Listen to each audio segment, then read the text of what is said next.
Ladies and gentlemen, we are live!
Welcome everyone to MMA Weekly with Austin and CHEF Dan on the BX Sports United Network on this 4th of July as we celebrate 4th of July here in the United States. I am Austin and it's my co-host CHEF Dan. How you doing this 4th of July, CHEF Dan? Happy 4th of July to every American who's celebrating right now. If you're not, it's just a regular old Monday to you. But yeah, I'm doing well. Very, very good. Coming off of an okay weekend of combat. Jump right in. There's a lot to come.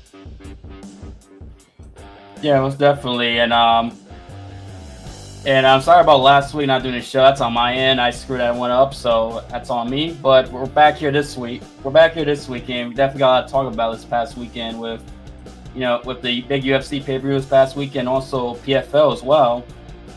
So I guess we can, if you want, we can talk about the PFL real quick before we break down what happened in UFC. That works for you. I didn't watch it, so if you want to break it down, go ahead. PFL, I saw the main event. That was between Kayla Harrison and Kayla Young, and Kayla Harrison wins via first round TKO. 2 minutes and 35 seconds in the first round, and Kayla Harrison continues to just dominate these girls. She seems they haven't found a girl yet who could challenge Kayla Harrison. It's the same old with her. I don't recall any female that's given her a challenge based on what I've seen. It's just Kayla seems to control them. Once the fight gets on the ground, she has a clear advantage. Jared submits them, ground pounds them, or just goes by decision. And that's the one thing that people have been critical of PFL is not finding someone that can challenge Kayla Harrison. That she just seems to dominate these girls. She's now 13-0 in MMA, and I am curious to see if any female that can challenge her down the road of PFL. I know Julia Budd was supposed to fight her, but I think Budd got injured and pulled out. So unfortunately unfortunately, we didn't get to see someone who could challenge Kayla Harrison. But Kayla Harrison does what she's supposed to do, win. And she keeps on winning, and she stays undefeated. And it was a great performance. Once the fight got taken to the ground, Kayla Young had no chance, and she's got finished. So very good performance for Kayla Harrison. Also, I do want to mention this fight, Ray Cooper against Brett Cooper. Ray Cooper against Brett Cooper, fighting in 24 seconds. This fight was quick. I mean, Ray Cooper landed a right hook that hurt Brett Cooper and just began the end. Landed some body shots that really opened up Cooper, and then just attack his head and just. Like I said, it was 24 seconds. It's not a lot to talk about, but it was a great performance from Ray Cooper III. Definitely want to give him a shout. That's a guy that I know that MMA fans have talked about as a pretty talented fighter that the PFL has. So I want to give him a shout out, especially considering he got a 24-second finish. So definitely want to give him some love. and then you got Saeed. I'm gonna butcher his name. I apologize. Sadi Buyosai defeats Rory McDonald in the welterweight fight, 30-27, 2 judges scorecards in 29-28. I didn't see that fight, but that fight I didn't see, but I want to give him a shout considering Rory McDonald's a big name and guy who's fought for the UFC welterweight championship, not only fought but won the Bellator welterweight champion. To beat someone like Rory McDonald is definitely a big deal, so we'll give him a shout out as well. And I guess we can transition from the PFL to UFC 276 that happened this past weekend. International Fight Week, the 10th International Fight Week for the UFC. And the main event was Israel Adesanya and Jared Cannonier in the middleweight division for the middleweight titles. Israel Adesanya wins unanimous decision 50-45. I believe all 3 judges scorecards. If I'm not mistaken, I think someone might give. Okay, for some reason I thought someone gave 1 round to Cannonier, but I was wrong.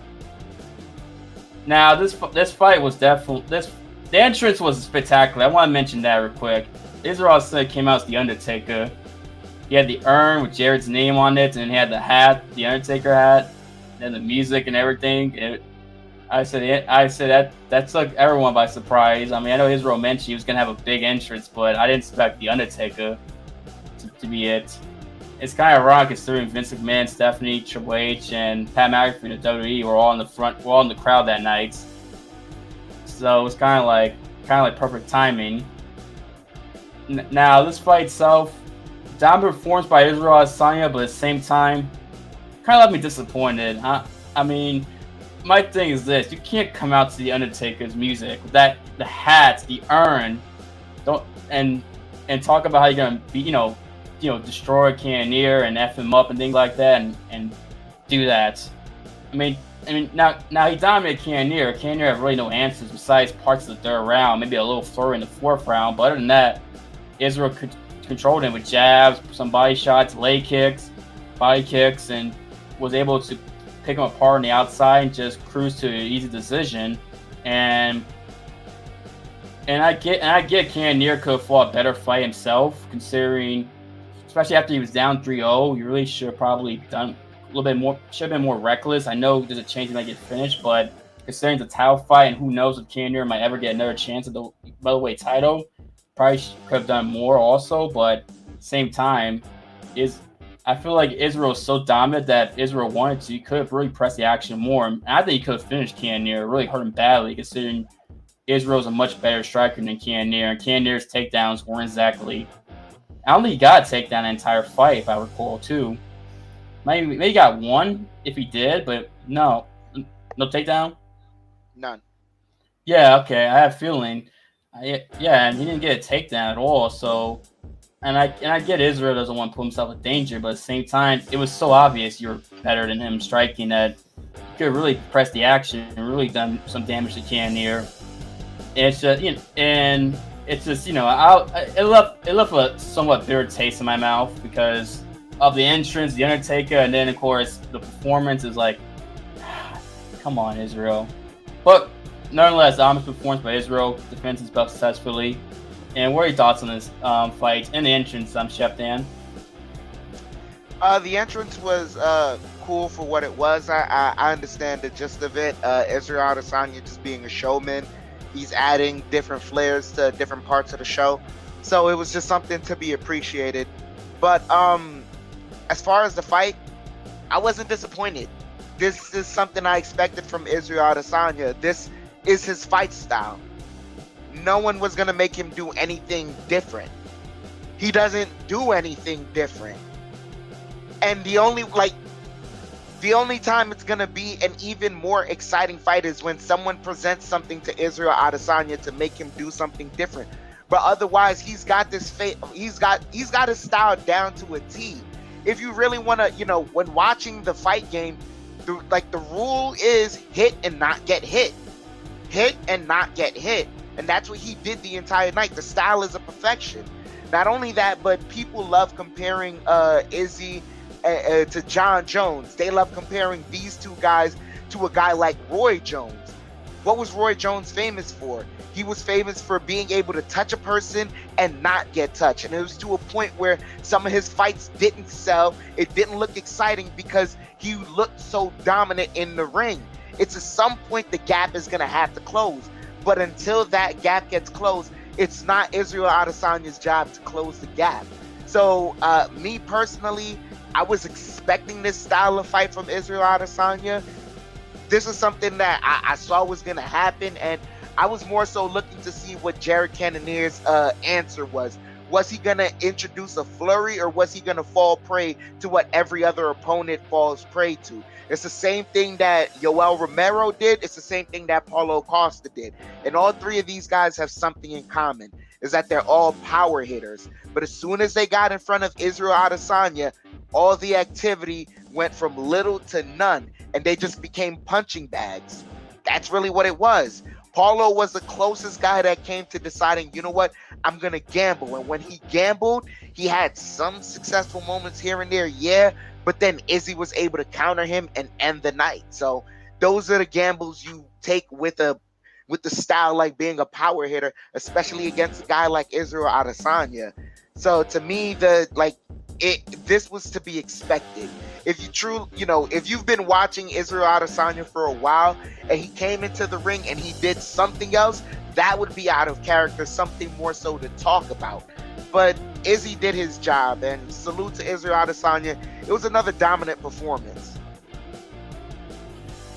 Right, and for Cannonier, like I said, I wish he would have done.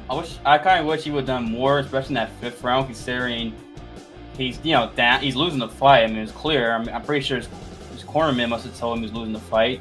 And like I said, he's 38. This may be his last chance of ever getting potentially he may never get another shot at the middleweight title. So he may have to go all broke and see maybe he could do something. And I kind of wish he would have done that also. If you get what I mean, right? Considering the things I just mentioned with Cannonier.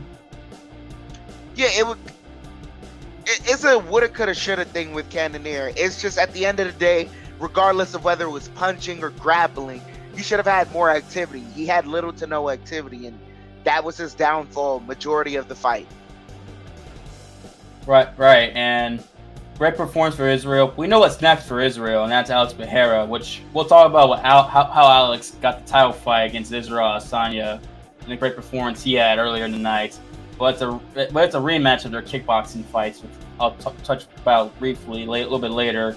But Say Kickboxing, which Israel Adesanya trains at, not only had Israel Adesanya defend his belt successfully, also had another fighter defend their belt successfully, and that's Alexander Volkanovski, defended the UFC featherweight title successfully against Max Holloway in the trilogy fights. And Volkanovski wins the fight 50-45. And this fight was shocking, to say the least. Not because Alex won, but because how he won. The fact that he won so dominantly. It wasn't even close. It was Alexander.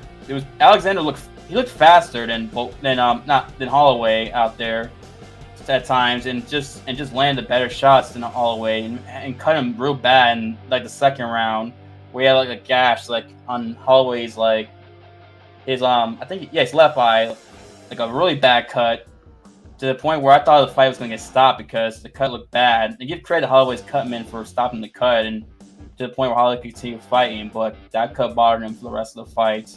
Volkanovski kept attacking it and kept bleeding, and Holloway was basically one eye, and Volkanovski just dominated Holloway in a way we never thought we'd see. I mean, we've seen Holloway lose fights, but we've never seen him get dominated. We haven't seen him get dominated since maybe the Conor McGregor loss back in the day in 2013. That's 9 years ago. Other than that, Holloway's never been dominated when he lost. And he hasn't lost often. I mean, he's lost to Volkanovski, then in the second Poirier fight, which was a close fight where it was 48-47 that Poirier won. But Volkanovski just, man, that was the performance of the night by any fighter, was Volkanovski. Any of the trilogy once and for all, and solidify himself as, in my opinion, perhaps the greatest featherweight in UFC history, considering he beat Max Holloway the way he did. I mean, damn. I agree with everything you said. except for performance of the night. That's something I may have to give to someone else.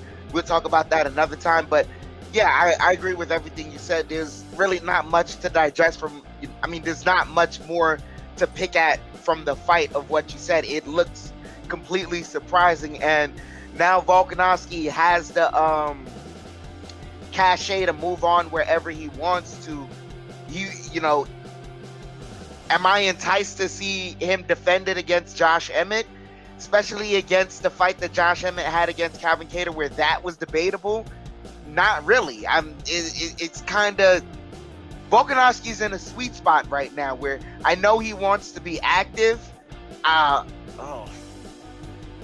He's in a sweet spot. He wants to be active. He can go up a division and go fight the winner between Oliveira and whoever fights Oliveira for the title. We're presuming that it's going to be Islam. But if not, he can always just continue to defend against Josh Emmett. And like, if he beats Josh Emmett, that right there clears the division. Then he can go back to saying, you know what, I've done my job. The division isn't doing their job. And from there, we can possibly see more of these featherweights start to actually be active. Because, the only critique I came away with, other than what you said, like I said, you said everything about this fight. But the only critique I could come away with is that the division isn't doing themselves any favors because there's not a lot of activity. Bryce Mitchell was more active on Twitter than he was in the octagon. So that says where he's at in his state of the career. So that's it. Yeah, I'm glad you mentioned activity because not a lot of featherweights are active, and that's hurting the division. To be fair, I know Ortega and Yair are fighting 13 days from now in Long Island on ABC. Even then, Volkanovski beat Ortega already, like less than a year ago. And then Yair is coming off the loss to Holloway. Even if Yair does beat Ortega, I don't know if you can really sell a Yair versus Volkanovski fight if Yair were to win. And then you can't sell any of those fights, but you could always sell a number one contendership. Because at the end of the day, Josh Emmett may feel like he's next, but it really doesn't. Like, he may feel like he's next, but the people will let you know. And right now, it is like we're not screaming for Emmett versus Volkanovski. Yeah, exactly. And I agree with everything you said about Emmett because me and you both agree. We thought Calvin Kattar won that fight and not Josh Emmett. And the judges got it right. At least we can say, oh yeah, Calvin Kattar needs, Volkanovski needs to beat Calvin Kattar before we can say he cleared out the division. But that's not the case. And yeah, it's really and Emmett and Volkanovski fight doesn't get us excited at all, personally. And I don't think it gets a lot of people excited. And I personally, for me, I like to see Emmett fight Arnold Allen, considering Arnold Allen's on an 8-fight winning streak. And Emmett and Allen fight, and where that fight fights Volkanovski. Because for me, what I want to see Volkanovski do is fight Charles Oliveira for the lightweight title. I think they should do it. I know, and I'm an Islam guy, and I like to see, wouldn't mind seeing Islam fighting for the title, but at the same time, after Volkanovski did, and the way he did against Max Holloway, who in his featherweight career, I think post Conor McGregor loss is 16-0 against all featherweights, with the exception of Volkanovski, which says something considering Holloway's beating all the featherweights post the McGregor loss, and yet he hasn't beat Volkanovski, and Volkanovski beat him like that. And there's no one really clear-cut number one contender in the featherweight division. I think it's time for Volkanovski to go up at 155 and try to do double champ, which he said he wants to do. He said he wants to defend both belts. I think that fight's a super fight between him and Oliveira. It makes sense. See Volkanovski try to make history, and if Oliveira could beat Volkanovski, that adds to his legacy. To me, that is a legit super fight, and I think that's a fight I would like to see in November or December, personally. Volkanovski Oliveira for the 155 title, considering we all consider Oliveira to be the 155 champ anyway. We shall see what happens, because it's more than just the fights wanting to see. It's also a business. We shall see how the business works itself out. I mean, that's true. Yeah, let's move on though from that fight to the next fight on the card in the middleweight division. Alex Pereira versus Sean Strickland. Alex Pereira wins this fight in the first round via left hook TKO, and excuse me, yeah, this was it wasn't surprising to say it wasn't surprising, this performance between Alex Pereira, because Sean Strickland, he elected to stand up and try and strike with Alex Pereira, and for the most part, Sean Strickland kept trying to have Alex Pereira on his back foot, which at times he was successful, trying to move him back and land certain strikes, but his posture was too open, and Pereira was just really, really good with his timing. He was able to land that left hook, and just one left hook got Strickland down. The second one, for good measure, just took him out. I think it was the right hook that took him out for good measure. But yeah, that was the fight. It was quickly finished, man. Quickly done, and Alex Pereira moves up into ranking, and salute to him, because he's now we saw Israel Adesanya, we heard him call out Pereira to be the next fight, and I'm looking forward to it. But what did you see from this fight, Austin? I mean, I agree with a lot of things you said. I mean, you said a lot of things I want to say about how Sean Strickland left himself way too open, even though he was pressuring Pereira back, and he was moving Pereira back. But Pereira can counter strike. And one thing about Pereira that I've noticed in his UFC fights is that he's patient. Like, sometimes he won't throw anything for a little bit, and then out of nowhere just throw strike and usually hurt somebody. I've noticed that about Pereira, so he sometimes does that, and that's what he did against Sean Strickland. Sean Strickland was having success, pressure him, putting Pereira on his back foot, and lands a couple of shots at Pereira, but didn't do anything to him. And then once that left foot came, it was basically game over for Sean Strickland. And like you mentioned, the right, they just finished it for good. And that's all she wrote. And Alex Pereira goes from the guy making his debut in Madison Square Garden. I believe it was Madison Square Garden he made his debut for the UFC in November. Yeah. He goes from there to fighting for the UFC middleweight championship against Israel Adesanya, a guy who he beat twice in kickboxing, including knocking him out the last time they fought. Which I know Israel, is bothered by that, the fact by their fights, and the fact that people keep mentioning it. And for Israel, it's a chance for him to right or wrong, he feels like. And Alex Pereira, he has a shot to, in his 4th UFC fights, and less than 10 fights in MMA, if I'm mistaken, become a UFC champion. Go from a kickboxing champion glory to a UFC champion. I mean, if he pulls that off, that would be remarkable. What he's done. Considering I don't think there's ever been a kickboxer that's been a UFC champion. Not that I recall. Guys won kickboxing championship. Yeah, it hasn't been one. I know Alistair Overeem came close several years, back in 2016, but he lost to Stipe Miocic. But for Pereira, he has a chance to make history in his next fight against Israel Adesanya. And a part of me is kind of a little bit sad, because I really want to see Sean Strickland and Israel Adesanya, especially if you saw the press conference Thursday. They were actually those two, and how entertaining it was. I kind of was hoping to see Sean and Israel, just to see the press conference, everything leading up to the fight. Saying that'd be really entertaining. But at the same time, I am interested. I do look forward to seeing Alex and Alex and Israel, because I think it's going to be a competitive fight, because Israel Adesanya likes to stay on the outside and avoid taking damage and pick apart fighters. He's not going to be able to do that against Alex Pereira. This is MMA, but Alex Pereira is just as good kickboxer as Israel Adesanya. So I think we're going to see a different Israel in this fight. We're going to have to, in order for Israel to win this fight.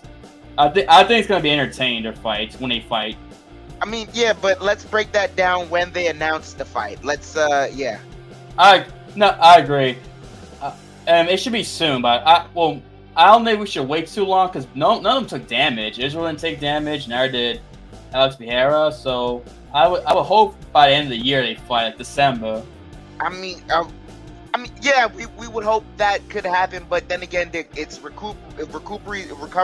recovery time plus training time. They're gonna want at least 3 months for each other. That's that's the training camp most guys give each other, especially when you're fighting that high in the ranking. So whenever they, sign, whenever everything's signed, sealed, and delivered, and they can start training, then we'll have a date and we'll break that down.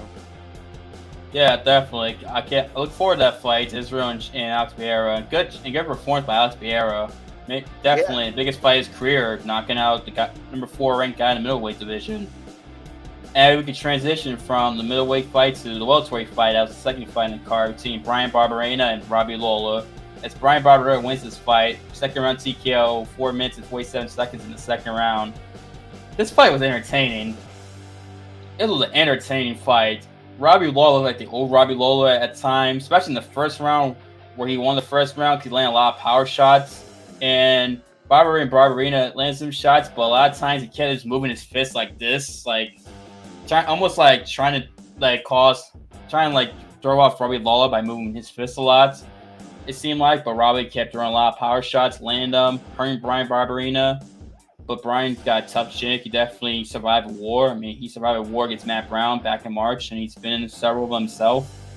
In the second round, it looked like Robbie Lawler was going to continue doing what he did in the first round. He was picking Bryan apart with the jab, especially the left jab, and laying some rights and throwing some straight rights that was hurting Bryan Barberena. But Bryan landed a left that hurt Robbie Lawler with less than 2 minutes to go in the second round. And that was beginning the end for Robbie Lawler. Robbie landed some shots that hurt Bryan, but Bryan was starting to hurt Robbie, especially those lefts, and even some rights. And then once they got in the cage, Bryan drew a left that stunned Robbie, and then just threw a flurry at Robbie Lawler to the point where Robbie couldn't block them. He just kept getting hit by them, and he was out on his feet. At first, I was confused, but then when we watched the fight, Robbie was out on his feet. The referee made a good call.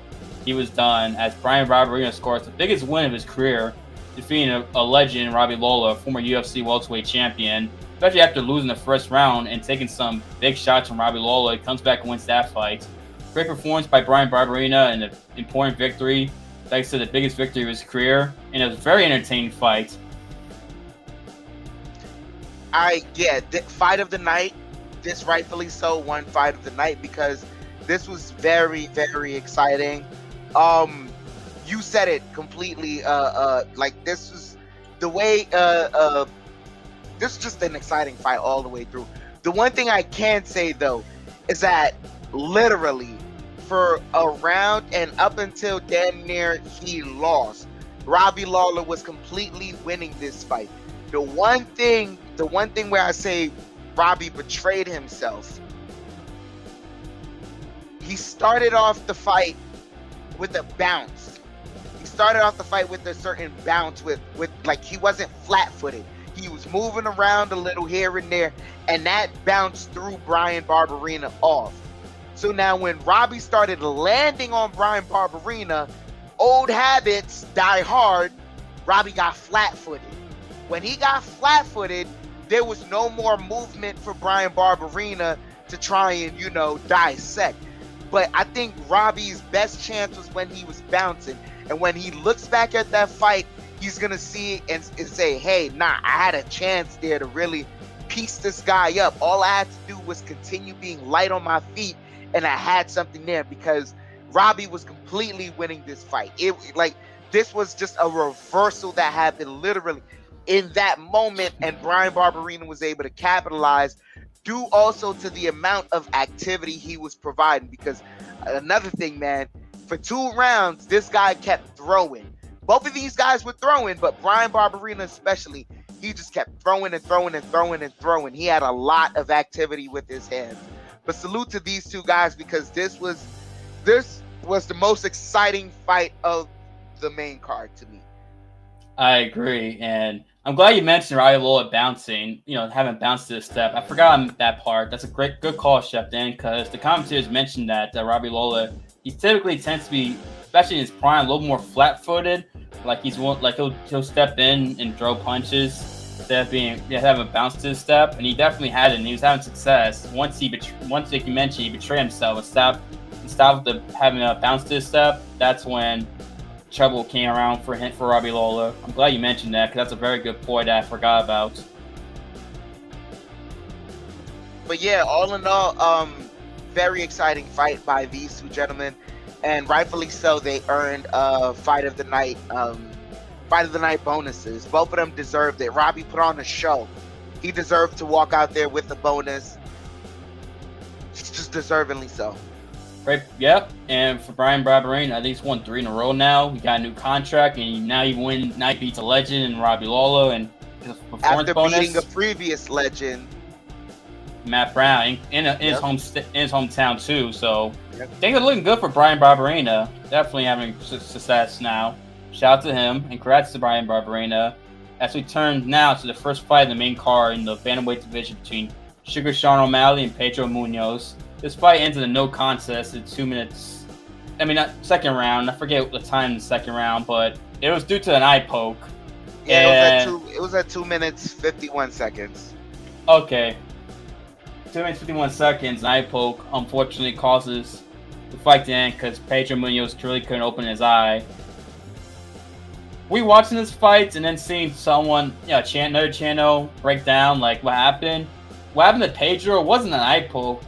In the first round with like 1 minute 50 seconds to go, if you go back and watch this fight, Sean O'Malley throws a punch that lands on Pedro's right eye, and you see Pedro like grabbing his eye, like doing this to it, like touching it several times in the next several seconds after that punch, and that's the eye that couldn't open, and Sean O'Malley hit the eye in the right spot, so where Pedro Munhoz, the fight kept going on, had a hard time opening that eye. And I think that's what caused it. It wasn't eye poke, because the eye poke was the other eye. And it was Pedro's left eye that he couldn't see. I think that's what caused the eye injury for Pedro, to where he couldn't continue. It's something I didn't see, so watching it again. Oh, go ahead. The way I saw it, I don't know if I don't know what channel. You'd have to direct me to the channel afterwards. But the way I saw it, Sean O'Malley, it wasn't like he did it maliciously. He's trying to defend Pedro, and it was either the ring finger or the middle finger. One of these, like while he's defending, it pokes the eye that's swelling up. Now, granted, in the midst of, getting hit by Sean O'Malley does, he's not attacking the body like that. O'Malley attacks the body from time to time, but he's more of a headshot type of guy. He's looking to land headshots, trying to finish someone. When O'Malley is doing stuff like that, could you credit the swelling to, part of the, the punches and not the eye poke? Yeah, you could possibly do that. But, the camera, they still have cameras at the event. And the referee, they watched the camera over, they watched when the eye poke happened, and said, hey, it wasn't malicious. And if he's saying he can't continue, then we have to end it in a no contest. But I cannot do the what is it, Archie's Mysteries and the conspiracy theories about what could have caused Pedro Munhoz's eye to swell up the way it did. That afterwards on Instagram, you have a whole bunch of fans calling him a faker and things of that nature because he's, taking pictures with certain other fighters and they see his eye is swelled up and he's like, oh, you're just faking it. You're closing the lid. It's like this man's was it 3 or 5 rounds he did with Jose Aldo? 5. 5 rounds with Jose Aldo. 5 full rounds with Jose Aldo. If there was this is Pedro Munhoz we're talking about. I'm not going into the whole could he have faked it, this, that, whatever. What I can say, it is unfortunate that the fight ended that way. I think the real discussion to be had here is, do you want to see a rematch? Yeah. I think they're gonna do a rematch anyway. I think maybe for just to have closure in this fight, you might have to do the rematch once Pedro is healed up and is ready to go.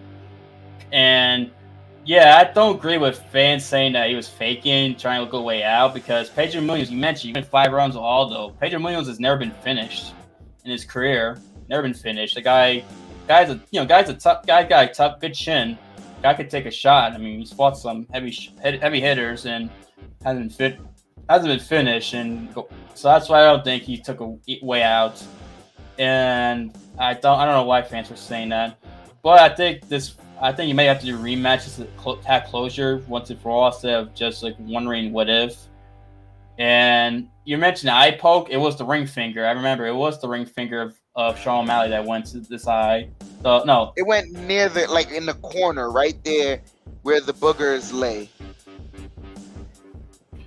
Right. And like I said, I will send you a link to show that the punch that caused the beginning of Pedro Munhoz's swelling, the punch that O'Malley landed. And this fight was somewhat competitive because Pedro Munhoz actually didn't land a head strike at all. Most of his strikes were leg kicks, and O'Malley was checking some of them, but some of them were landing, which is kind of strange to see a guy have a competitive fight while throwing a punch to the head of a fighter, or landing one rather. I mean, that's something you don't see every day. A fight where it goes to the second round where the one guy doesn't land a punch to the opponent's head, but yet it's competitive just based on leg strikes. That was very unique. I was thinking that after the fight, like, wow, he didn't throw any. I don't think he landed a shot at Sean's head that I can recall. I mean, it may have been a flurry here and there that may have glanced off, or something that, Sean was guarding it. But, like, I mean, at the end of the day, you can guard as much as you want, but the point of the punch is to land enough force to rock the brain. So even if through the guard the job is accomplished, it's accomplished. But yeah, like you said, it was a competitive fight. Do they need to rematch it though? I mean, you know what? Okay, that's a different question from what I asked earlier. Do I want to see a rematch? This is the thing. It's Sean O'Malley. If Pedro Munhoz is on the mend and Sean O'Malley says he's ready to go next week or the week afterwards, and they get him in with Blue Man number 2 from the Blue Man group, it's still gonna sell because it's Sean O'Malley. Yeah. So, like, am I anxious to see the rematch? Not really. Am I anxious to see Sean O'Malley back in the octagon again? Yeah. Am I anxious to see Pedro Munhoz back in the octagon again? Yeah. That's my honest opinion of it. Like, I'm not saying like, this fight, it did a bad look for Pedro Munhoz. It's just like Sean O'Malley does a better job of marketing himself. Yeah, he does. And speaking of Sean O'Malley, one day, since you mentioned like marketing and like want to see Sean O'Malley fight, I know backstage that O'Malley's being interviewed by the BT Sport reporter. I forget her name, but Henry Cejudo interrupted the interview, was basically trying to get a fight with Sean O'Malley. I know it seems odd, but for those of you watching this, and to you, CHEF Dan, would you like to see a O'Malley and Henry Cejudo fight potentially? A Cejudo's return fight, or no? Yeah, I'm telling you. Triple C comes back against Sean O'Malley. Who's not gonna tune in for that? It helps Triple C come back, because if he comes back and beats Sean O'Malley, it's like, hey, I beat the little guy that you guys were scared to call out. I made him bend the knee, and I can make another guy bend the knee. I can make you all bend the knee. I'm back, and I want all my belts. It's easy for him to say that. If Sean O'Malley wins, it's like, yo, I beat Triple C. I beat the guy that, like, he's decorated. I beat Henry Cejudo. When he left, he was champ. He left top of the mountain. No one else can say that. Right. I agree. Like, I think it helps. Go ahead. Like, what I'm saying is, like this is the part where, like, everyone who get, like, all the fighters who get mad at Sean O'Malley is like, oh, you just do all these antics because you think you're marketable. Yeah, it doesn't seem like it helps him then, but in a moment like right now, where the fight ends with a no contest. I mean, there's some fights, like, I'm not even gonna lie. I prefer a bad decision as opposed to a no contest. And this may be me spur of the moment, but I prefer a bad decision as opposed to a no contest, because a bad decision, at least there's some finality. But this, it leaves a bad taste in everyone's mouth, because it's like, ugh, fight went unfinished. There's a no contest. It's all their record, like your record has a -1 on it for a no contest. It's nasty.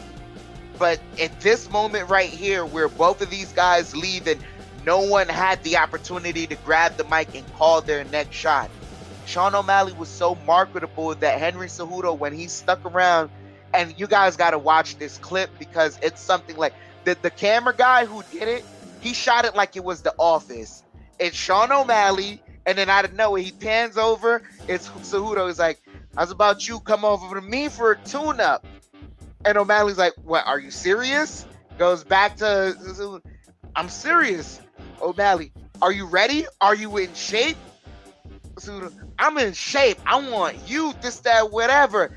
The camera pans over to Davison Figueiredo, and Figueiredo just makes a face like Jim Halpert, just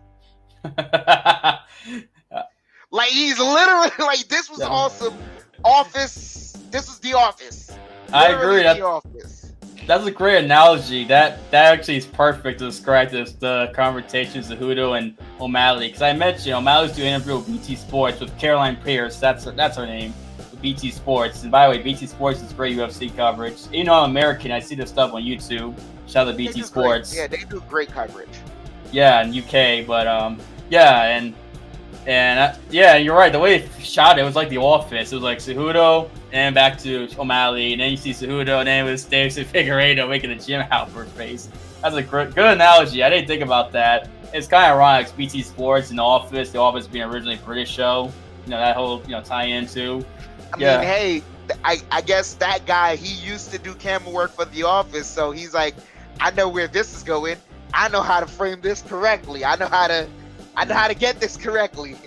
But I mean, the cameraman's wherewithal to, like, in the midst of Cejudo and O'Malley's back and forth, he doesn't miss any of them. Like, they're both within distance that with the camera's natural mic, you can hear what both of them are saying. And he has the wherewithal to pan, like, while he's going to both of them, stops, catches Figueiredo. Figueiredo's looking at both of them, looks at the camera and just goes. That's true. Figueiredo's face, that was funny. But this, like these moments, like it's a golden moment, but that moment only happens because O'Malley markets himself. He, like, I'm not even gonna lie, and I'm not saying O'Malley is like a guy that I'm not saying like, he's approachable. He's an approachable person. If I see Sean O'Malley, I'm gonna want to know his story. And that's all it takes, is wanting to know a guy's story. Pedro Munhoz doesn't do that for me. So that's why it's like, overall, am I dying to see this rematch? Not really. Sean O'Malley was the one that didn't get hurt. Pedro Munhoz was. If Pedro takes more time to get ready than Sean, and Sean can be back in the octagon in the next 2 to 3 weeks, Sean's also in a sweet spot because now he moves on with his career.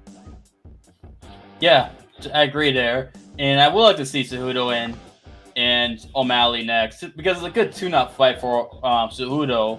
O'Malley, is won a lot of fights, but O'Malley's not exactly, Sterling or Dillashaw or even Pierre Yan. Although part of me is kind of like, kind of wishes Cejudo would go after the Pierre Yan fight. But still, O'Malley's a good test, a big name. If he beats O'Malley, beats the guy who's rising in the ranks. And it's a good tune-up fight to probably fight the winner of Aljamain and TJ Dillashaw. If O'Malley wins, he beats a legend, Triple C, the double champ at the time, Olympic champion, the guy who retires champion.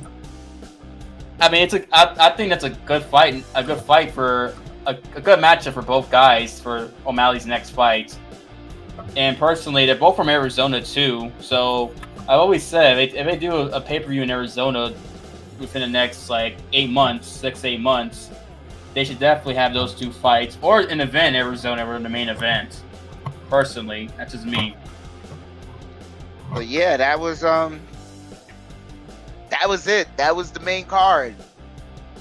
Yeah, and Absolutely. Go ahead. No, go ahead.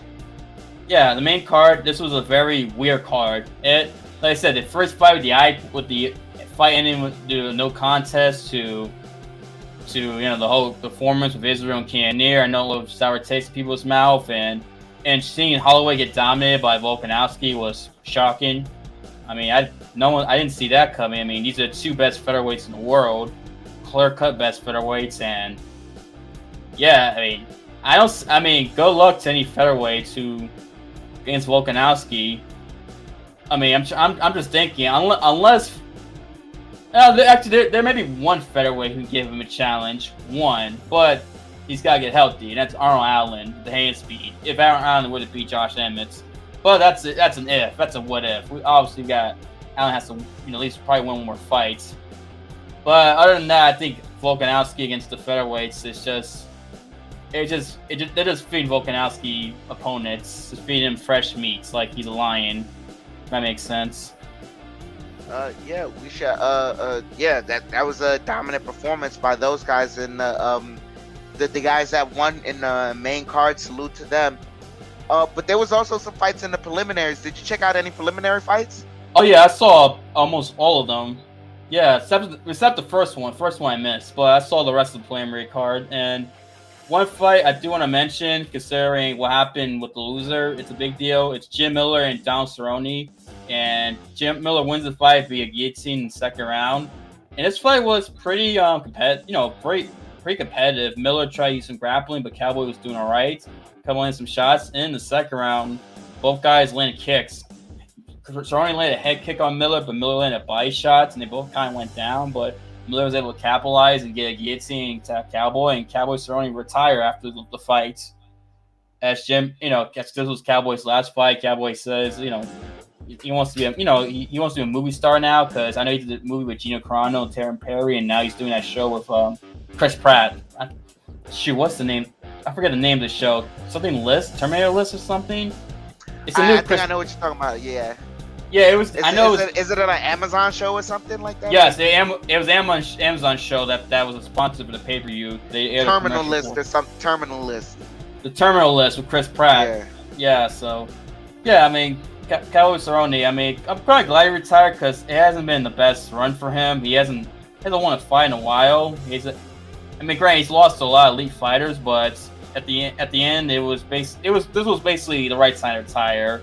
Saying he wasn't winning a lot of fights, he wasn't winning fights anymore. And Cowboy has had a long, good, very legendary career, going back to WEC in late 2000s, and then going to UFC and always being a contender in the lightweight division, even welterweight division for a while.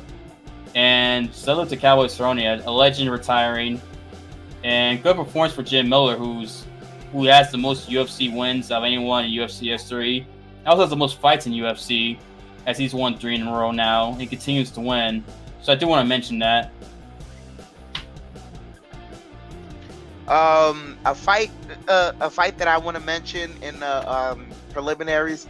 I know you didn't see it, so I'm gonna just break it down. Me personally, I enjoyed this. Julija Stoliarenko versus Jessica Rose Clark. This ended in the first round via armbar submission. Jessica Rose Clark, after the fight, she was upset with Julija, saying that, she broke her arm after she tapped through the armbar.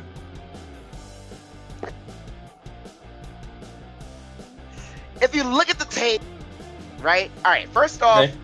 Jessica Rose Clark was winning the fight on the stand-up. She was really winning it, and she kind of, I guess, she rushed it a little when she caught Julija with some good strikes, and they started tumbling backwards, and Julija hung on.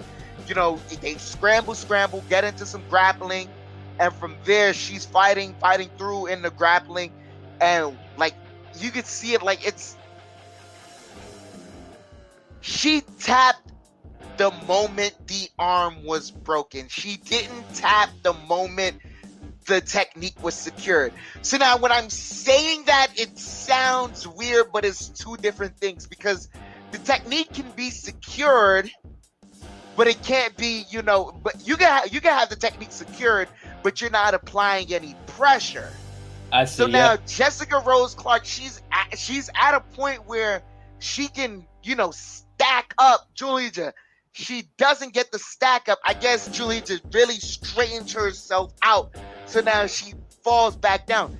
In the midst of you falling down, you weren't tapping at the same time. It was just impossible. So now when you look at the tape, the same time that she's finishing the technique is the same time that the tap is being made, is the same time that the ref comes over to acknowledge the tap. So now it's a sequence of things going on, and it takes milliseconds for it to happen. So shout out to Miss Stoyarenko for completing that. Jessica Rose Clark, I know she's upset at that, but you got to stack up next time, because that's the danger of the technique. Yeah, I agree. And I found out that Stoyanko has 9. That's her 9th armbar submission victory. Kind of crazy. She's like Ronda Rousey. Ronda Rousey was known for the armbar, how going all over fight the armbar, and now you got Stoyanko, who's now known for an armbar. Now 9 of her 10 victories are by armbar victories. So you gotta watch out for that. Just like Ronda back in the day, kind of crazy. But yeah, you're right. But basically, what you said is correct. How about the fights and how sometimes the person can be unpositioned, not fully extending. But yeah, good victory for Stoyanko, and hopefully Jessica Rose Clark can make a good speedy recovery, because dislocated elbows, that hurts my elbow just thinking about it. She was winning the fight. It's one of those things where if you watch it in hindsight, it's like, I know the opponent is down early, but it may be one of the things where let them get back up. Really try and finish them on their feet. It was, I just like, she was completely winning the fight. She was winning the fight, and it was just a reversal of chances in the millisecond. But yeah, there's that. Is there another fight on the preliminaries you want to shout out? Yes, Dricus du Plessis against Brad Tavares. Dricus du Plessis wins via 29-20 and all three judges' scorecards. Du Plessis lost the first round. Brad Tavares was hurting him that first round. I mean, some of the shots that du Plessis threw were kind of sloppy, like his stand-up. And I've noticed that he's not a great first-round fighter. And I feel like if he doesn't address that, I'm afraid that eventually someone's going to knock him out in the first round. Although du Plessis is very good fighter. In the second and third round, he showcased that. And in his other fights, he showcased that. I remember going in, I think he has 2 UFC finishes in his 2 UFC fights. And this is his 3rd UFC fight, and he beats a guy, Brad Tavares, who's ranked number 12, I'm mistaken, in rankings, and beats him convincingly, 28-28, and busted Brad Tavares' nose badly in that second round. I mean, it was bad. I thought he was gonna finish Brad, but Brad is a tough Hawaiian Polynesian, kind of like him and Holloway, both Hawaiian Polynesians who had back cuts and yet didn't go down. And Tavares didn't go down, spiking dominant stand-up at the second and third round by du Plessis, especially in that vicious cut. And as middleweight has a new contender now with du Plessis, she's going to be in the rankings. As now they got another African in the rankings. Israel being Nigerian champion. Now you got du Plessis, a South African, who's now in the rankings. So shout out to Dricus du Plessis. Yeah, that was a great fight. Last fight for me that I'm gonna shout out in preliminaries. This, to me, I thought this might have been the only performance of the night to me, man. And I know there were other people that got bonuses, but to me, this was the true standout performance of the night. Jalin Turner versus Brad Riddell. It was the main event for the preliminaries. Jalin Turner wins it in the first round, in 45 seconds via guillotine choke, but it wasn't it was literally the striking. Bing! One hit got Brad Riddell down, and then he mounted up, got the guillotine, and then just straightened out, curved his, like, got on top, mounted on top with the guillotine, and straightened himself out. Really choked out Brad Riddell and made Brad Riddell tap. And my God, it was just vicious. It was this was the standout performance to me. Yeah, that was out of nowhere. Seeing Brad Riddell is ranked. He needs to come on loss to Rafael Fiziev, who we'll talk about because he's the main event the next card. You know, he's coming off that loss to Fiziev, and Riddell's from State Kickboxing, trains with Israel and Dan Hooker and Alexander Volkanovski and those guys, and he just got beat in less than a minute. That was unexpected either. Although with Jalin Turner, I'm gonna speak for me. What I'm about to say, only for me. I hate weight bullies, and Jalin Turner is a weight bully to me. 6'3", 155.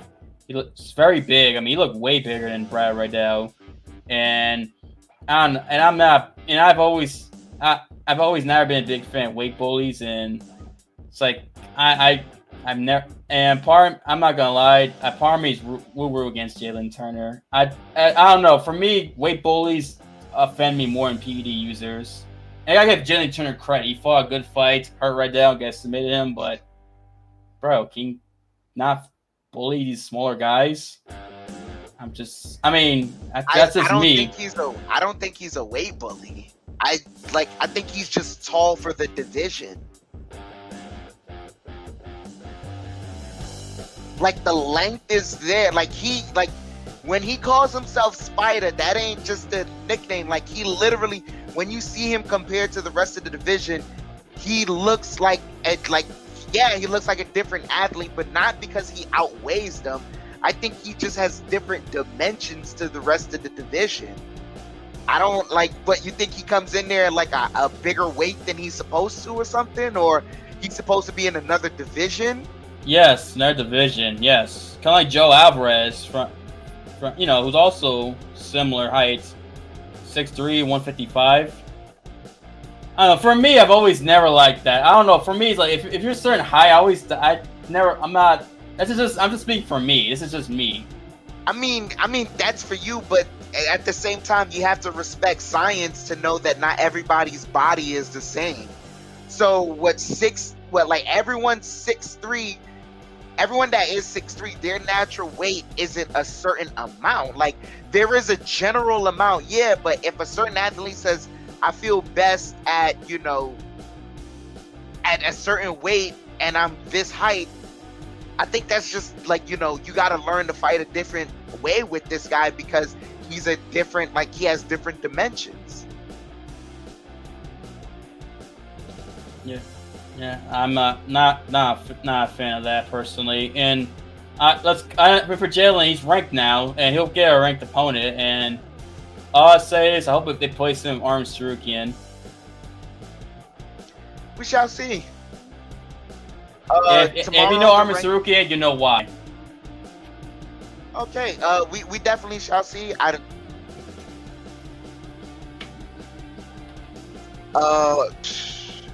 Tsarukyan just came off of a fight. What was it, last week or 2 weeks ago? Last week against Gamrot. Last week against Gamrot. So they both were just recently, coming off of some fights close enough to each other. Maybe they face each other. We shall see. But to me, man, Jalin Turner, that was a standout performance of the night. There, that was just that was excellent to me. Like, it was an excellent finish. Another guy I will mention in the prelims is Andre Munhoz. This guy coming out of nowhere and just shake up the middleweight division. Andre Munhoz defeating Uriah Hall, dominated him 30-27. There was a one point in this fight where Munhoz landed 50 strikes and Uriah Hall only landed 2. At one point in the second round, 2 minutes ago, it was that lopsided.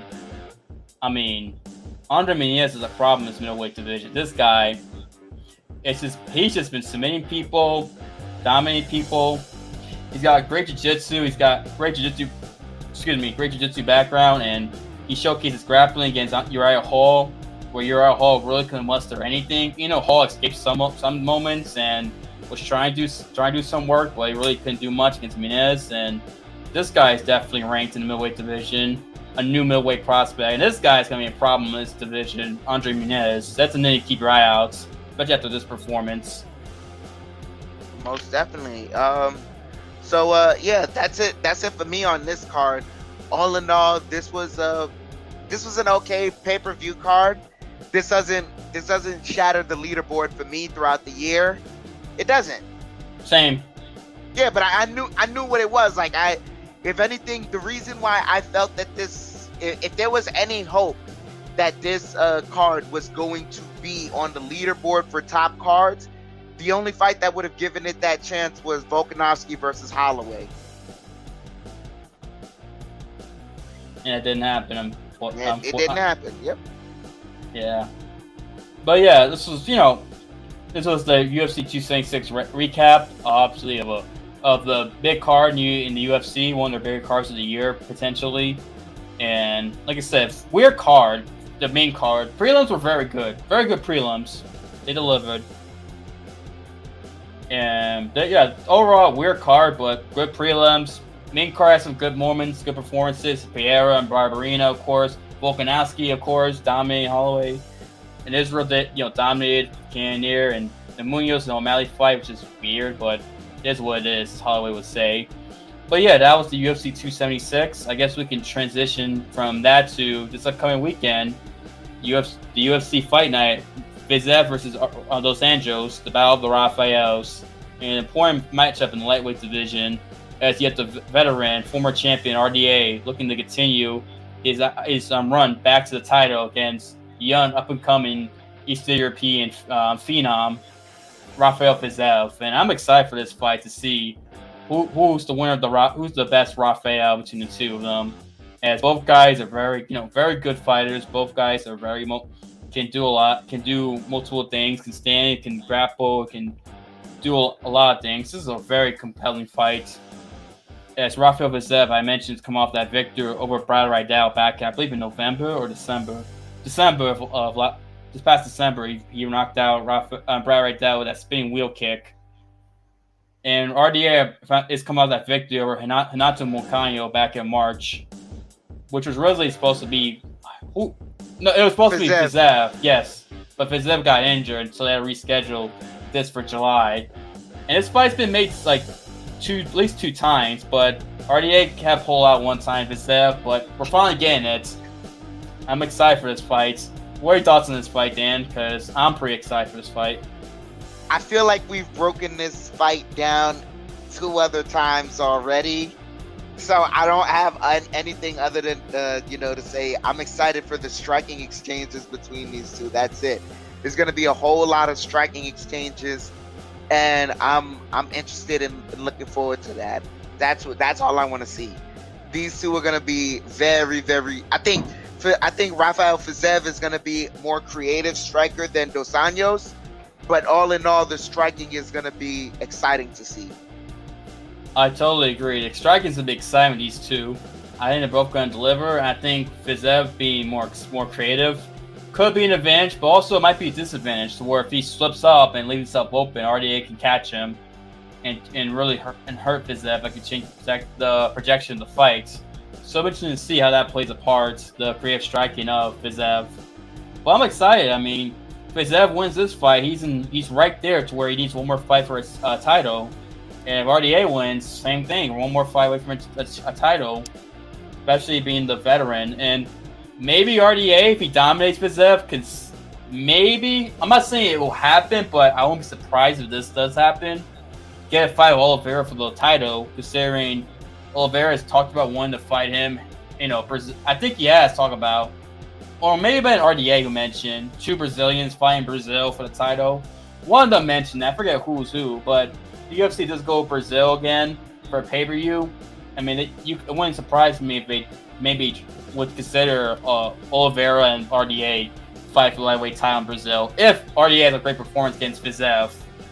That's if, though, because Fiziev can definitely be RDA. Wouldn't shock me at all. And RDA is a tough dude and fought the best of the best, being the best of the best. I mean, that's why he's a legend, so respected by fight fans. You're absolutely right. It's gonna be both of these fighters.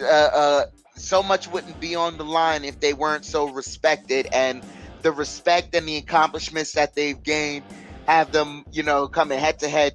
The fight, if we didn't care after this fight got canned the first time, we wouldn't have been trying to remake it. But the fans have called for this because this is a main event in a fight night for a reason. The UFC is confident that we're going to tune in, and rightfully so. Both of these guys have showed reason to belong in the division and be contenders in the division. We just shall see who shuts down whose lights, and who helps themselves move on to securing greatness. We shall see. We shall see, definitely. I'm excited. And the co-main event, you got Arman Petrosyan versus Caio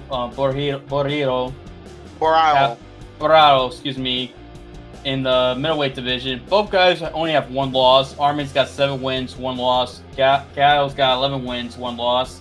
And I think it's the second co-main event for Caio. Am I correct? Second co-main event, and I'm not gonna lie, rightfully so. The first time I didn't know who he was.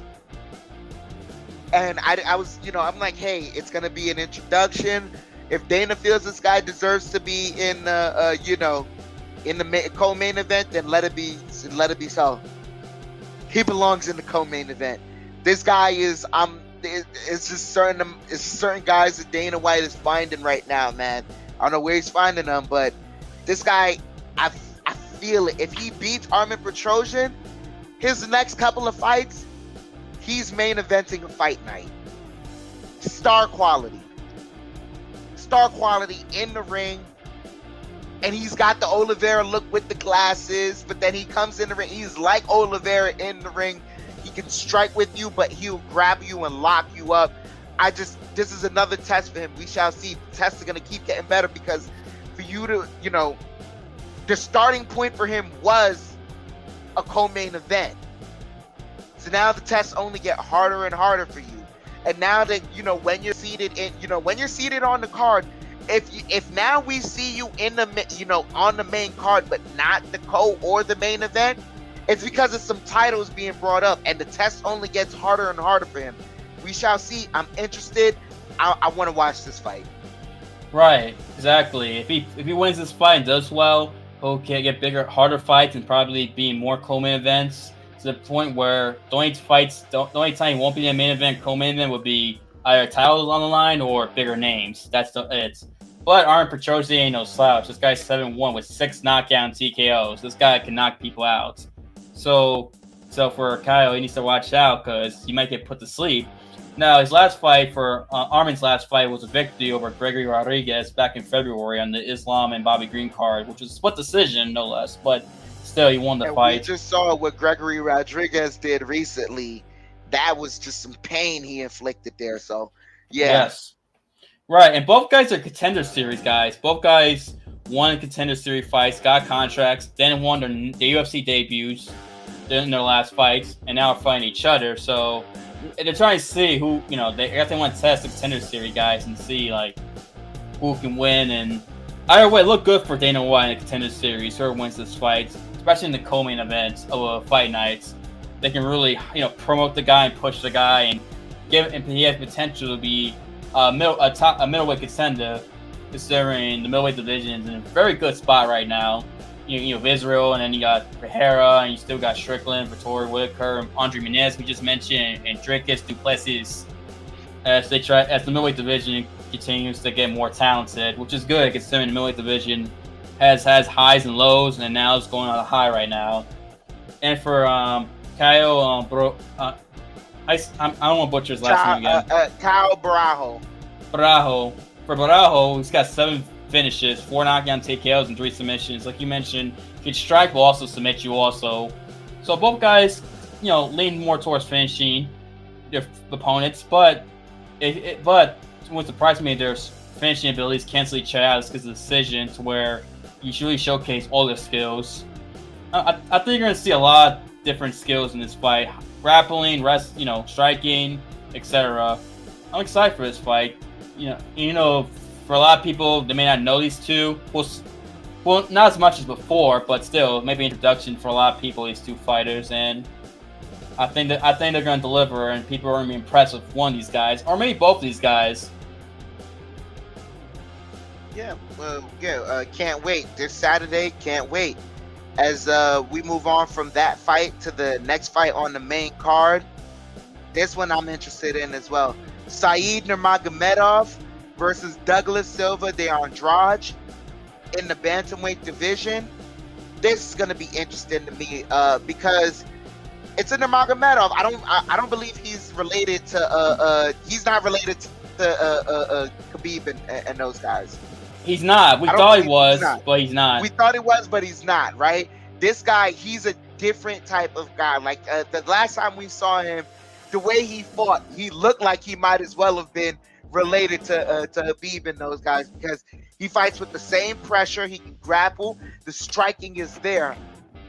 The pressure, though, is going to be interesting to see against a guy like Douglas Silva de Andrade, because Douglas has some power. He has enough power to make you back up. And if the pressure isn't there for, the Dagestani wrestler, what are the different ways that they can get you out of there? The pressure is one of the biggest tools that they use in order to advance all of their techniques.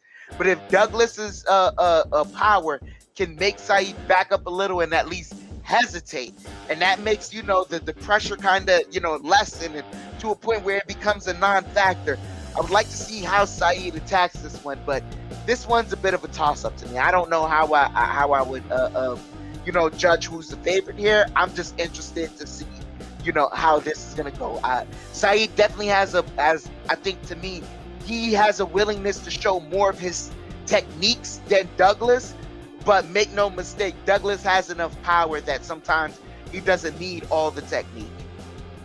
You're right about power with Douglas on Douglas Silva de Andrade, because Douglas, in his 28 victories, has 20 knockouts. And bantamweights, no less. Keep this in mind, this is a bantamweight fighter who in 28 victories has 20 knockouts. This guy, and TKOs, this guy's got power. He can finish his opponents. And for Said, the pressure, a lot of Dagestani fighters like to showcase their pressure. That leads a lot of their success. And he's gonna throw pressure, and we saw his last fight with Said's last fight against Cody Stamann. That pressure, that grappling, really worked his favor, and he was able to get a guillotine out of nowhere. It was like less than a minute that fight lasted with Cody Stamann on the Ngannou and Zero Gon card. So he's gonna throw pressure, but he needs to be careful, because Douglas has got enough power to knock you out or finish you, and as he showcased in a lot of his fights. Well, his last fight, Douglas' last fight was against Sergey Mozov, who he won via submission back in February, so he's got a submission victory as well. But it's the power, the hands, that wins him a lot of fights, especially at bantamweight, which is so damn impressive, considering a lot of lighter weight class guys, not a lot of power with them, compared to like heavyweights and light heavyweights, etc. So every time I see someone with 20 knockouts and TKOs in the lightweight class, I'm just blown away. That's why I'm talking about it so much. But you said everything that needed to be said, like the power of Douglas against the pressure of Said, and also Said can mix the martial arts as well, grapple as well, strike as well. He's got eight finishes himself. Said with 15 victories, 4 TKO and TKOs, and 4 submissions. Like I mentioned, his last fight was his submission victory over Cody Stamann, which he did pretty quickly, shockingly. As Cody Stamann's bounced back from his loss too, recently. I forget who he fought, but I know recently he bounced back. Oh, he knocked out Weiland, that's who it was. But yeah, he beat Said beating Cody Stamann quickly was shocking. And this fight I'm excited for. I'm excited to see how much grappling they're going to be. Can Douglas stop the grappling and maybe catch Said, considering Said's probably going to pressure him? There's a lot of questions I can't see to be answered this Saturday. As I don't mean to ramble on, but I'm just kind of excited for this fight, considering everything Dan mentioned, knowing these two fighters. Especially seeing Nurmagomedov fights. And Nurmagomedov fights, they tend to be very damn good. Even if they don't win, they're still pretty damn good. And it doesn't matter, it's Habib, Usman, Umar, Said, Abubakar, the gangster who shall return soon. An army of fights is exciting. I'm excited to watch. Yeah, most definitely. As we move on from that fight to the next fight on the card, Dennis Tululin versus Jamie Pickett. I'm familiar with Jamie Pickett, but Dennis Tululin, I feel like I've watched a couple of fights. I don't remember it so well like that. I don't know. Dennis Tululin, not familiar with. Jamie Pickett, I know I've watched. I know we've probably talked about him. We probably broke down his fights before, but Dennis Tululin, I'm not too sure. Comes with a record 9-6 with 8 KO and TKOs and 1 decision victory. His last fight was a loss to Alice Cab Kurzaev back in March. What you said? Go ahead. I wasn't gonna do that. You try it. Yeah, Kurzaev back in March on the Curtis Blaze and Chris Dawkins card. Back in March, he lost via submission, rear naked choke. This guy seems to be a striker mostly. Dennis Tululin, like I mentioned, he's 9 victories, has 8 KO and TKOs, so he has a lot of power in his hands to finish guys. So it seems like he's gonna try maybe keep the fight standing and try and knock out Jamie Pickett or hurt him badly. Now Jamie Pickett's got power himself. He's got 8 TKO and KO victories of his 8 TKO and TKO victories of his 13 victories, I meant to say. Although Jamie Pickett's come up with a loss himself over Cal Dawkins back in February due to a submission. That's right, I remember that was a submission victory Cal got with like a second left in the first round. That was impressive. So both guys are looking to bounce back, and I feel like this fight's gonna be a lot of stand up between the two of them. I feel like someone's getting knocked out potentially, or get dropped to get hurt badly in the stand up. Whereas the better stand up to me is gonna win this fight. It seems like just going on the records and like the finishes and performances. Yep. If that's the case, then I'm excited for that. Love a good stand up fight. Same. And we move on to the next fight in the card in the heavyweight division between Chase Sherman and Jared Vanderaa. And this, for some reason I feel like Jared's gonna win because Chase Sherman hasn't looked good recently. He's lost 4 in a row. Now, granted, the guys he's lost. The last fight was Alexander Romanov, who's a really good prospect. The guy's 16-0. Which I believe he's got like a bunch of finishes. I remember Romanov just picked him up and just took him to the ground, just submitted him with ease in Chase's last fight. Like I said, Romanov no joke, and he lost to Jake Collier in a fight which I did not expect to happen. I thought Chase was gonna win, but Collier proved me wrong. And then before he lost to Parker Porter and Andre Arlovski, no shame in that. Andre Arlovski's a legend and all-time great heavyweights, but he hasn't been on a good run. Chase Sherman, Chase got power in his hands. 14 of his 15 victories are by KO and TKO. Not that surprising considering it's heavyweights, and in the heavyweight division, got almost all of them have power in their hands. But I think Jared Vanderaa might win this fight just because on the recent losing skid Chase Sherman's been on. Actually. I just realized Jared's on a losing streak himself. He's lost 3 in a row too. His last fight was a loss to Alex Oleinik via submission in April. Before he lost to Orla. Go ahead. But Oleinik's the guy that's in the rankings, I believe. He's still a guy that's he stays within the rankings of the heavyweight. This is a get right fight for both of these guys. Right. Yeah, you're right. It's a get right fight for both of them. They both need a victory, and someone's gonna get it. Mm-hmm. Now, Jared's lost to Arlovski, which was a split decision loss back in February, and before they lost to Alexander Romanov via TKO. So both guys have lost to Arlovski and Romanov in their losing streaks. I mean, I thought I was gonna go with Jared, but I don't know. It's a toss-up. Whoever's more desperate, more hungry. That's who wins it. like I said, Jared's got power himself. 7 victories by KO and TKO was 12 victories. So I don't know who's gonna win. I thought we'd win Jared, but now I remember he's on a losing streak. Whoever's more desperate, you're right. It's gonna win this fight. We'll find out Saturday. Someone's getting finished. It's heavyweight, so whoever's got that dog in them, we're gonna find out.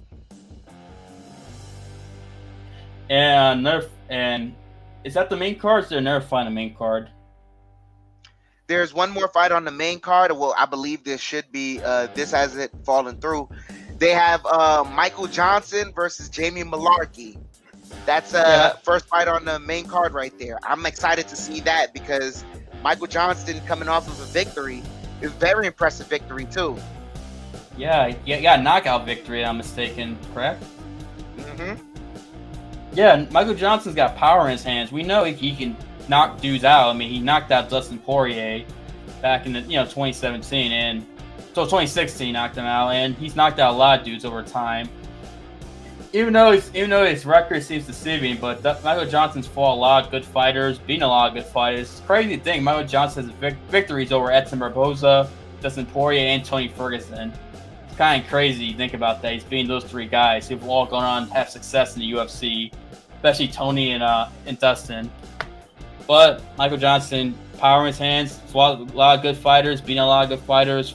Fought some, lost some, but he's always competitive. It's not, if he beat Michael Johnson, usually you're a good fighter. Now Jay Mullarkey is 14-5 from Australia. He's got 10 KO and TKO victories. His 14 victories. Come out a loss to Jalin Turner back in March. Lost via KO. So if Michael Johnson, it seems like a good chance to probably weaken Mullarkey's chin even more, considering he's got power too, like Turner. So it's question if Mullarkey's chin can hold up after getting knocked out several months ago. Now he's going against another power puncher, Michael Johnson. That's the question: can his chin hold up for Jamie Mullarkey? And also, if you're Mullarkey, can you maybe catch Michael Johnson, considering Mullarkey's got a lot of knockout and TKOs in his record too. So it's possible he might catch Michael Johnson and put him to sleep. It's definitely a possibility. We're gonna see, but Michael Johnson, man, hopefully we can just keep him rolling and get him in a good, just good consecutive form of victories. Jamie Mullarkey's a good test because Mullarkey has power, but either these guys are susceptible to getting slept. This one, I don't think this fight goes a distance. That's the one thing I can say. I'm confident in that, and I'm looking forward to this fight starting off the main card. I agree. And if you're Mullarkey, you might want to try to go for a submission because Michael Johnson's a lot of his losses are by submission. No, granted, it's against elite grapplers like Abid Nurmagomedov and other great grapplers too. Like Dale Moises ain't no joke grappling wise, but still, I mean, if you're Mullarkey, maybe he can work on his wrestling and submission skills. Because I think that's a possible way for him to win this fight, considering a lot of Michael Johnson's losses are by submission. But we shall see. Like I said, we'll find out Saturday. This opens the main card of the fight night. Live on ESPN this Saturday at 9 p.m. if I'm mistaken. I believe so. Wait, the main card starts at 9. The prelim starts at 6. All right, so it's typical. Well, not typical, but like it's an hour earlier than your typical Saturday card. It starts at 10 p.m. in the East Coast. So a little earlier, but still somewhat similar to what we're used to here. I guess they, put it, gave it enough time that people in the UK could catch some UFC. Right. Although the UK, we're 13 days. No, not 13. 2 weeks away from the UK London event in July 23rd. So definitely got a UK event out. Definitely started there. It's 9 o'clock their time, which I know they're happy about. I'm excited about. When we get there, we'll break down the UK card because I'm excited for that. But before we close this out, is there any fight on the main card is there any fight on the preliminaries? Any fighter in the preliminaries that you're excited to see? Trying to see.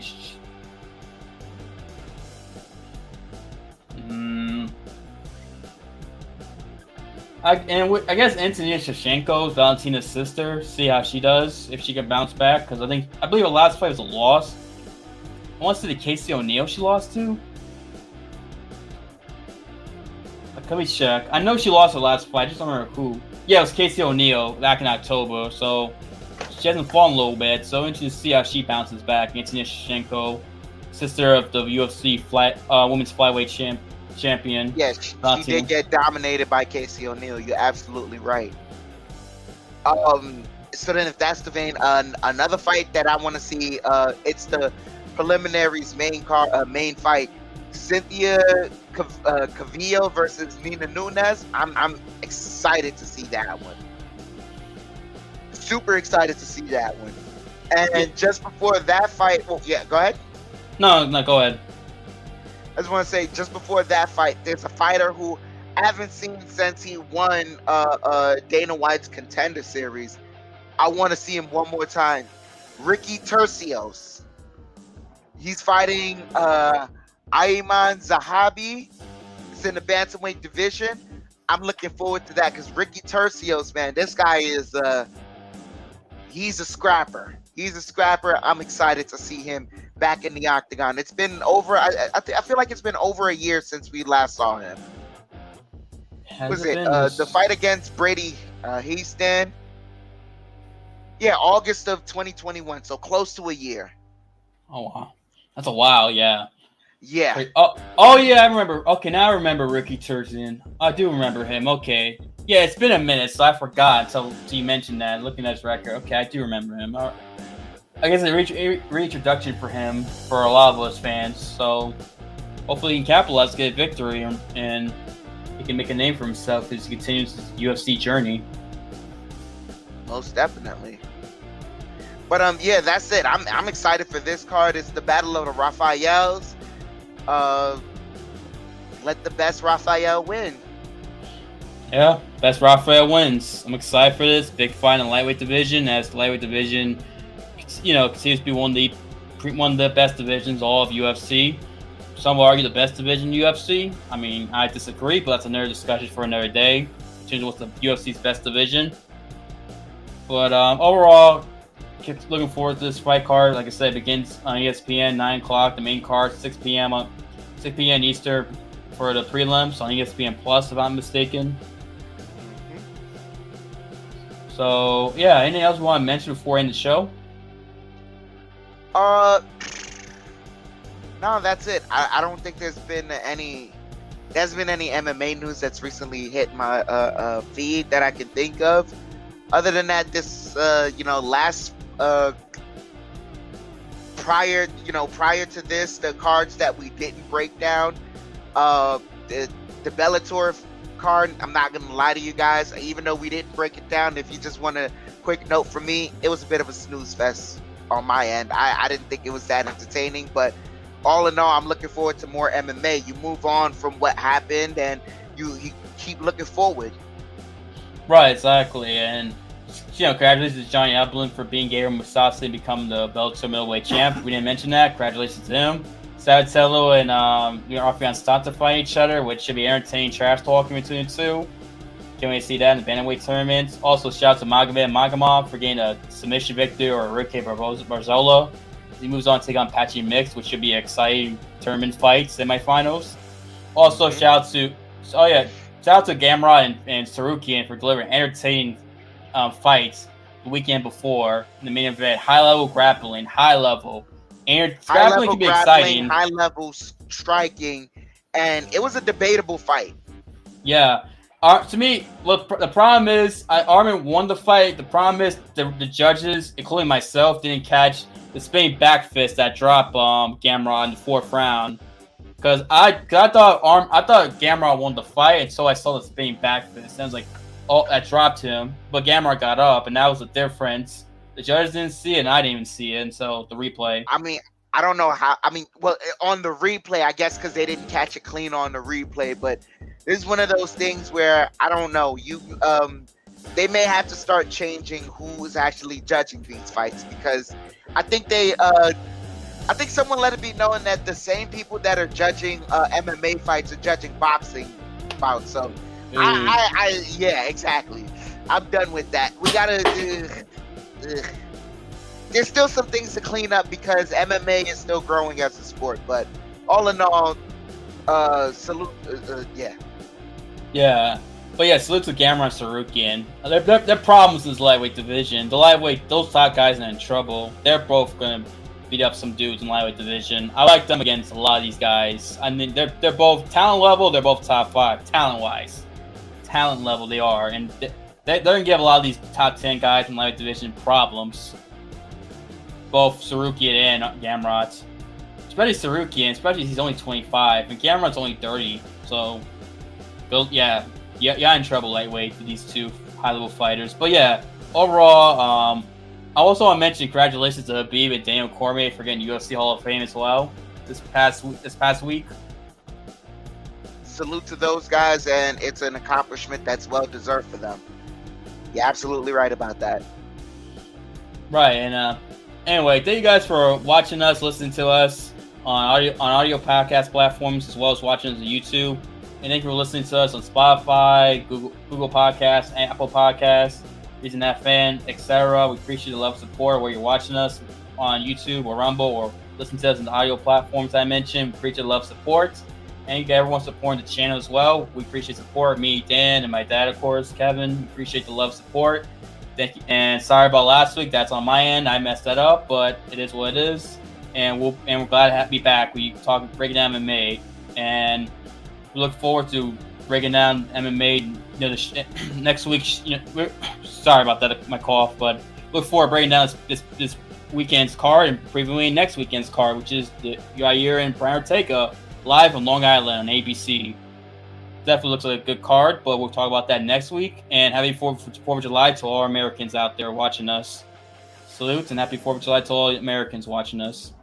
Most definitely. Thank you guys so much. And thank you for everyone in the Army giving us your service, because that's why we can celebrate 4th of July. It's because, they're in there giving their service. So salute. Thank you guys so much. Support the program when you can. There's the Cash App for donations, both the Jedi and myself. There's a Linktree link there as well, where you can catch us on Twitter, on any other platform. You can talk to us on Twitter. Let us know some of your thoughts on any sporting event that, we break down, whether that be hockey, baseball, basketball, football, you name it, we're covering it. The Westminster Dog Show, we're covering it. Thank you guys so much for joining us, man. And shout out to just after winning a hot plate contest as well. I won't. It's 4th of July, so I won't mention it. Also, salute to Maria for the comments at the end. Shout out to you, Maria. Alex, and thank you for the happy 4th of July, and go Yankees. As I'm Austin, the Chef Dan, we appreciate the love and support, and thank you guys for watching and tuning to us. We'll see you guys next week. Peace. Peace.